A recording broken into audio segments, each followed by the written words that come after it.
The King and the Christmas Ale, read by me. Long ago, in the frosty lands of Norway, there lived a wise and mighty king named Hanok the God. He loved his people and thought to bring them joy, even in the darkest days of winter. When King Hanok introduced Christmas to his realm in the 10th century, he had a clever idea to make the celebration special. He decided that every family must brew a batch of strong, hearty ale for the holiday.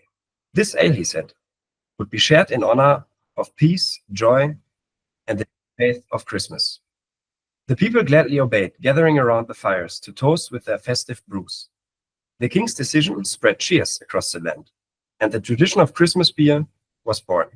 To this day, when we raise a glass of holiday ale, we honor the Norwegian king, who knew that good beer and good cheer could warm even the coldest winters. Welcome to this version of the Christmas calendar that we're doing with Erlings. And this time it's going to be about the history behind Christmas beers. I think the first mentioning of Christmas beer was a story that we just heard about. It was a Norwegian king, the King Hanok. And he had the idea, even though he spent much of his time in the exile, when he was back in Norway, to kind of take the beliefs that the pagans, the Vikings, had back in the days anyways, and relate those ones to the celebration of Christmas. He wanted to make Christmas a bigger thing, even though back in the days it wasn't. Firstly mentioned in the 10th century. And these days, Christmas beer kind of made its way through history. Another very popular story that is told is that the Scottish brewers at some point decided to export their beer towards Belgium. And Scottish ales became very popular in Belgium during the autumn month. And the month of autumns always enabled the Scottish brewers to make heavier beers because it was a fresh harvest. The Belgian beers at the time weren't really popular, and therefore they were quite happy in Belgium that when the Scots made a beer, exported it over to Belgium, the beer was a little stronger, richer, and better. Then the Belgian brewers faced an issue because the Scottish beers became ever more popular. It was in the autumn time, and the Scots also decided, you know what, it's almost like around the time of Christmas. So why don't we kind of advertise our beers as being Christmas-themed beers, beers that are drunken for a special occasion? And then also the Belgians kind of caught up on that game and decided, you know what, the Scots are getting their beers into our market. We don't have the best reputation, but we'll just give our beers a bit of a twist for the darker month, for the Christmas time. And then they also came up with the ideas of making Christmas beers within Belgium. And Christmas beers developed all over, and they developed in a very different manner. So there was the Scottish story, there is the Belgian story, and also in Denmark you have a very strong tradition when it comes to Christmas brews, most famously known for the juleøl from Tuborg, whatever you think about it. It's there, it's influenced, and it has a lot of influence. And also these days, craft beer breweries are challenging the status quo again. They are making smoothies, they are making other beers that they think could somehow relate to a Christmas theme. Is it a good, is it a bad thing? Well, it's up to you what you think about it. I certainly think it's appropriate. It's all right to take a new approach on something that has been there for a long time and twist it again in another way, which might be for marketing purposes. But when you look at the history of beer, many things and how they developed were always in order to sell the product in a better manner. Yeah, and therefore I think it is very legit that craft beer breweries are also, taking part in that game.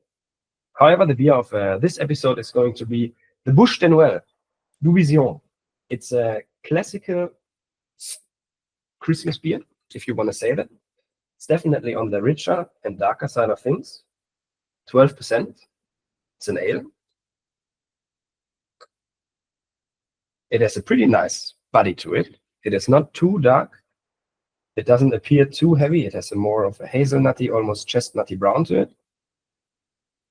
The Christmas beer in their version, 12%, so it's certainly pushing their ABV.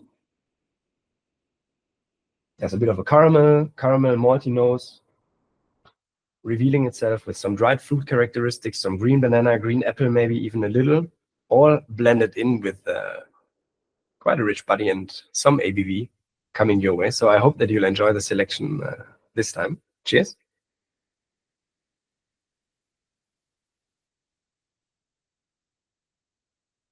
Yeah, the alcohol is well blended in. You certainly feel it towards the back end. It has a very, very lively, refreshing body to it.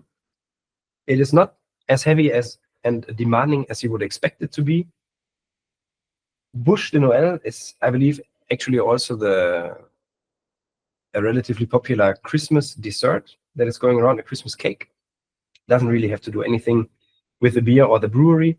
Division, I think, translates into Bush in English, and at some point they wanted to also sell their beers in the British markets, and then decided to, you know what, let's just call our beers Bush in some way. And then when they made a Christmas beer, because it became a thing, they called it de Noel, because Noel in the region where the brewery is situated means Christmas. So it's kind of the Christmas beer from the brewery Division. On the stronger and richer side of things, a classic, as you might perceive a classic to be. Certainly on the more classical side of things, as some of the other beers that are these days sold as Christmas beers, it is up to debate what you want to refer to as a Christmas beer. However, I think this one closely relates to the thought that many people have on what a Christmas beer should be. There's going to be more interesting things to come, and this is one that is more on the classical side of things. So cheers to that and to the other ones that you'll have.